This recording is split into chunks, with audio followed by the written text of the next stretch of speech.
Hey guys, there was a new patch today for Deadlock that updated the rank matchmaker, and I wanted to make a video today to kind of share my thoughts and discuss some of the things I like and some of the things I don't like about it. So if you're unfamiliar, I'm going to go through and read the matchmaking rework that Valve added. So I'm going to go through each point and explain what happened, what it is, etc, etc. So this update includes a new version of the matchmaker. The matchmaking pools are no longer split between normal and ranked. There's only one primary matchmaking mode and there are no limited hours. So what that basically means is that first, ranked and normals are combined. So when you go play Deadlock, this is ranked, but it's also normals. So they're combined in one mode.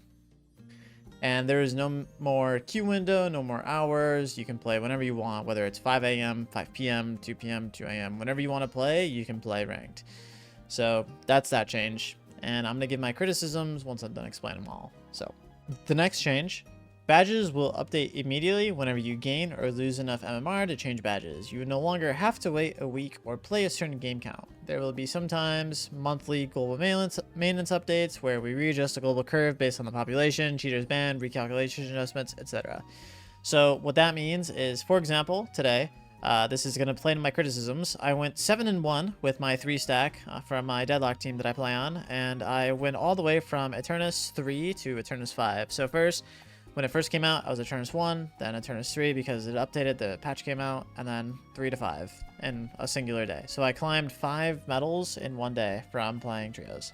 So that's what that changes. You don't have to wait a week anymore to see your rank change. Next part of the update is hero MMR is now used in the matchmaker. Each player will have a core MMR, and your MMR per hero will be offsets of your core MMR. When you queue, we will match you based on that hero's MMR. So if you're unfamiliar or play worse with a given hero, you'll be put in an easier match than your usual. Judgment on your skill and familiarity with a hero will be based on the 20 most recent games with that hero. In your profile, we will have UI that shows you what the matchmaker thinks your relative ranking for each hero is. And it says, give us feedback on this. We expect to iterate on this calculation. So if you notice on my screen here, we have green arrows for Yamato, Shiv, Seven, and Furnace, red arrows for Maginnis, Warden, Mirage, and double red arrows for these characters. So what this is basically saying is that if I play either Shiv, Yamato, Seven, and Furnace Ivy, I'll be matched accordingly or possibly above with my rank. Maginnis, Warden, Mirage, I'll be matched a little below my rank, so I'll verse people of lesser quality because the matchmaker identifies me bad as these characters. And with Wraith, Mo, and Krill, etc., double down arrows, it's going to match me with people even worse, more worse than the red arrows because it thinks I'm really, really bad at these characters. Next changes, you can queue as any party size. However, there are a few details. If the range of skill in your party is too wide, the amount of MMR you can gain will be reduced somewhat based on the degree. This is especially true if it's a player we don't know anything about, like a very high MR player queuing with a new player. We will minimize updates to the known player until we are more confident we can trust the skill of that party overall.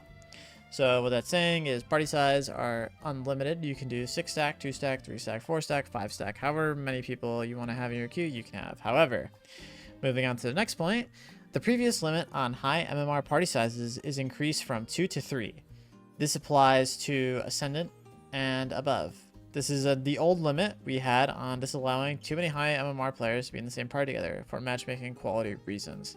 So what that's basically saying is that the limit on high MMR queuing is increased from 2 to 3. So if you are Ascendant or above in Deadlock, then you can't do a party size of as many people as you want. You can't do 6, you can't do 5, you can't do 4. However, you can do 3 and below.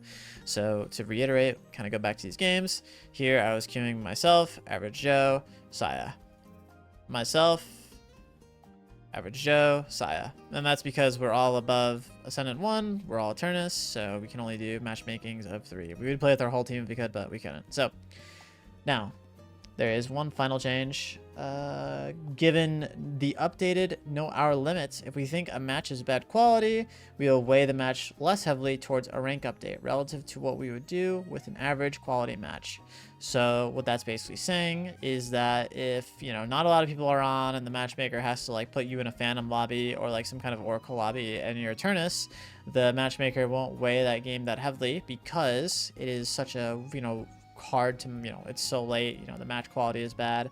People are versing people of different ranks of extreme, variance and whatnot, etc., etc. So they won't value that as high. And then the final change this time is if you prefer playing with only solos, there's a command you can use to play with solos. So that's the changes that happened in this ranked update. And now I want to discuss my thoughts and opinions on each of these changes.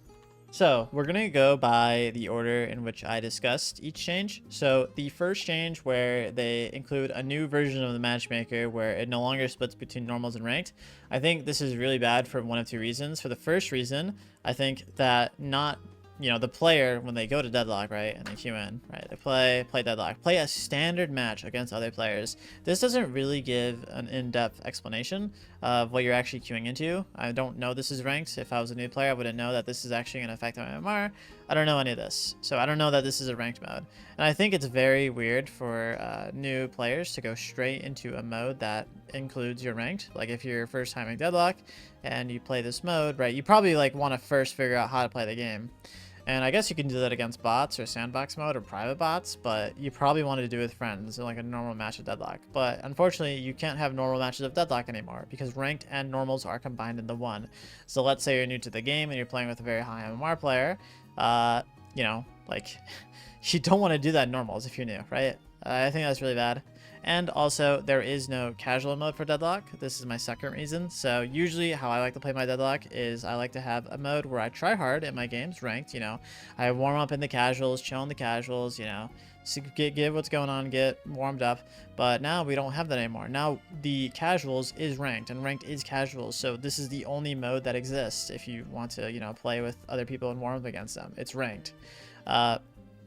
I guess you can say you can warm up against bots or in a custom match, but custom match requires coordination between 6 other people, 6v6 obviously, and play against bots. Warming up against bots isn't really viable for some people like me. So there is no mode for me to warm up on. Now my version of warming up is going to be playing on alt account and not playing on my main because this is ranked. So that's my first critique of the first point. Second update critique, I think there's not really a lot to critique. This is the badges will update immediately. I don't think this is inherently bad, but it's not really transparent on how these games are affecting my MMR, which was a critique that I had with the previous matchmaking system or rank system, that when you had your rank appear for the next week, you don't really know what happened. You don't know the players should know if their performance in the game was sufficient enough, because I see people in the TrackLock website, they have positive win rates, positive games for the week, and you'd expect an improvement in rank. However, it doesn't really give a lot of insight, and this is fine because the game's still in alpha, still in development, they're still figuring things out, whatever, not the end of the world. But it's just critique for the developers to take on when they're developing their mode. So I wish that the rank updates were a bit more transparent and I understood what was actually going on, what was actually being weighted. Third point, the hero MMR. I think that this is fine somewhat, but it's kind of confusing because it says that if you play a hero you're not familiar with or don't have a lot of games on, right, you'll be put against players of lower caliber. So then in my head, I'm just well, why not just make a Smurf account where you play one of a character 50 or 100 times or whatever, and then all the other characters, let's say you're one trick Haze and you play 50 games of Yamato so you can see your rank and whatnot, and then you just play Haze, and then you get easier matches because you're on Haze, because it's a character you don't play on that account. So I think that inherently is abusable to an extent. I don't know if the MMR you gain from these lobbies where you're versing lesser people or lesser ranked people will be, you'll gain less MMR or whatever, but it's just a thought I have. I feel like it's a bit abusable if they don't take the necessary precautions. Maybe they do take the necessary precautions and they don't mention it at all in the patch notes or anything, because there's probably so many precautions they take and whatnot. But I also think it's a little confusing. It's not really clear why McGinnis is red and why Ivy's green, or why Warden's blue, or sorry, red, and why Infernus is red. I understand it's a mix of games and win rate, but right now I just won 7 games in a row as Warden. Shouldn't this be green? It's not really clear, I guess. I mean, not really a lot to critique on this. I just think it's awkward to have different MMR based on each hero. I wish it was kind of the same. But I'm sure if, iterated on a bit, worked on a bit, it could be really, really good. It's just a bit confusing to me, and it really doesn't make much sense because I feel like that if you're playing a ranked game mode, you probably would only want to play characters you're extremely experienced on. And this kind of ties back into the first point. The fact there's not a different mode for ranked, it doesn't allow people to practice new characters, right? Like in a safe environment other than bots. So I really wish, once again, there was a different ranked and normal mode. This really doesn't make any sense to me whatsoever. I don't really get it.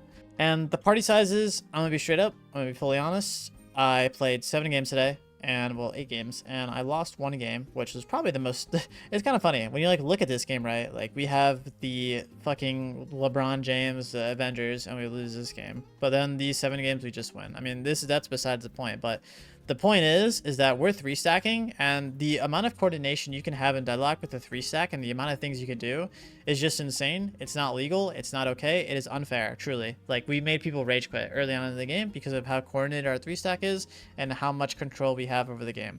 I don't think party sizes of 2 and above are a thing for Deadlock. If you in ranked, I think it's good to have it solo queue because it's standardized, right? Everyone's solo, everyone's random, you know.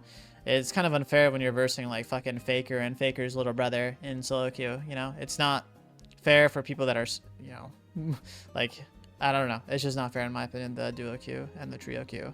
I think keeping ranked solo queue made everything pretty standardized, made everything pretty even. And it's just more variables in the rank calculation you have to do and shit. It's too many tunes and adjustments you have to make this duo and trio matchmaking balanced. I once again really think keep ranked solo queue and keep normals like the party sizes shit 2, 3, 4, 5, 6. Need to separate that. Ranked solo queue, normals as many sizes as you want, or as many people as you want. So that's my input. I do understand that there is a command that exists for only wanting to verse people solo, but some people's ranks are going to be extremely inflated because they can duo and they can trio queue, and I'm sure that rank inflation will have, well, if we go back to the, you know, graph they have in mind, so they want like all the ranks to be standardized. As we can see in the track log graph, you see that like most of the people in the middle, some Eternus, some Initia, right? So the people that duo queue and trio queue, they're going to push all the solo queue Eternus players because they win less games because they're solo queue to the left of the curve, making them ascendant. And then you're going to see all these people in Eternus that are like just duo queue abusing, trio queue abusing, etc., because that's how the distribution works, right?